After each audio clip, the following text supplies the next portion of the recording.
ফ্যাসিবাদের উত্থান যদি সরকার না ঠেকিয়ে পৃষ্ঠপোষকতা দেয়, জনগণ অবশ্যই এক চুল পরিমাণে এই জায়গায় ছাড় দিবে না। আমরা আপোষহীন আন্দোলন করব, এই আন্দোলন অব্যাহত থাকবে। এই আন্দোলনের লাস্ট সীমানা পর্যন্ত আমরা বসব, অর্থাৎ সাফল্য না আসা পর্যন্ত আমরা জীবন বাজি রেখে আন্দোলন চালিয়ে যাব। আমরা কোনো দলের বিরুদ্ধে আমাদের প্রোগ্রাম না, আমাদের প্রোগ্রাম বিচারের দাবিতে এবং নৃশংসতা, হত্যাকাণ্ড, ফ্যাসিজমের যে উত্থান এটার প্রতিবাদে। আর এর ভিতরে যদি কেউ ঘোষণা দিয়ে তার নিষিদ্ধ কর্মকাণ্ডের জায়গা থেকে যদি কর্মকাণ্ড চালায়, এটার দেখার দায়িত্ব সরকারের। আমরা সরকারকে সে ব্যাপারে অবশ্যই দাবি জানাবো, সরকার যেন এ ধরনের অপতৎপরতা বন্ধ। উদ্বেগ প্রকাশ করেছি, সরকারকেও আমরা দাবি জানিয়েছি।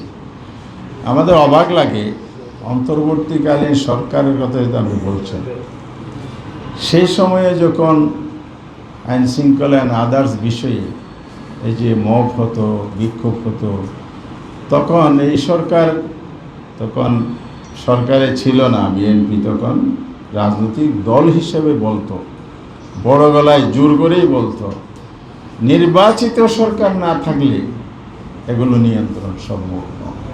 তা আমরা আজকে প্রশ্ন করব, এখন কোন সরকার এখন ক্ষমতায় আছে? এটাই কি অন্তর্বর্তীকালীন সরকার না নির্বাচিত সরকার? তাহলে কি ওনাদের নিজেদের নির্বাচন নিয়ে নিজেদের শঙ্কা আছে, আস্থাহীনতা আছে, যে গণভোট ডেনে আমরা ইঞ্জিনিয়ারিং করে আসছি, এই জন্য আমরা এটা নিয়ন্ত্রণ নিতে পারছি না?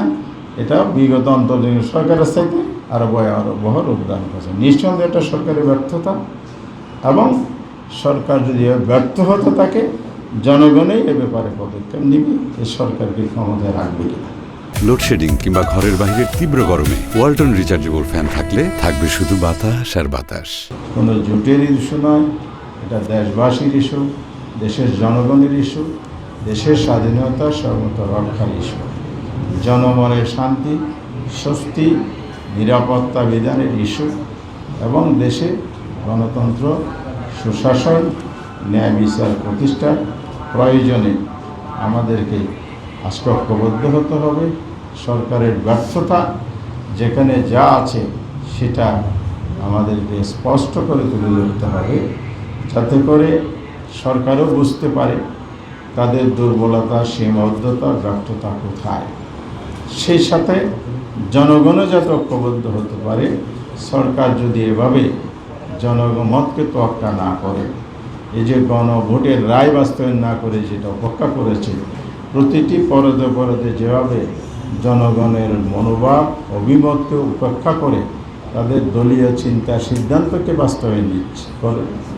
বাস্তবায়ন করছে, এ ব্যাপারে যে সরকার সঠিক পথে ফিরে না আসে, বিশেষ করে ফ্যাসিবাদের উত্থান যদি সরকার না ঠেকিয়ে পৃষ্ঠপোষকতা দেয়, জনগণ অবশ্যই এক চুল পরিমাণে এই জায়গায় ছাড় দিবে না। আমরা আপোষহীন আন্দোলন করব, এই আন্দোলন অব্যাহত থাকবে। এই আন্দোলনের লাস্ট সীমানা পর্যন্ত আমরা বসব, অর্থাৎ সাফল্য না আসা পর্যন্ত আমরা জীবন বাজি রেখে আন্দোলন চালিয়ে যাব।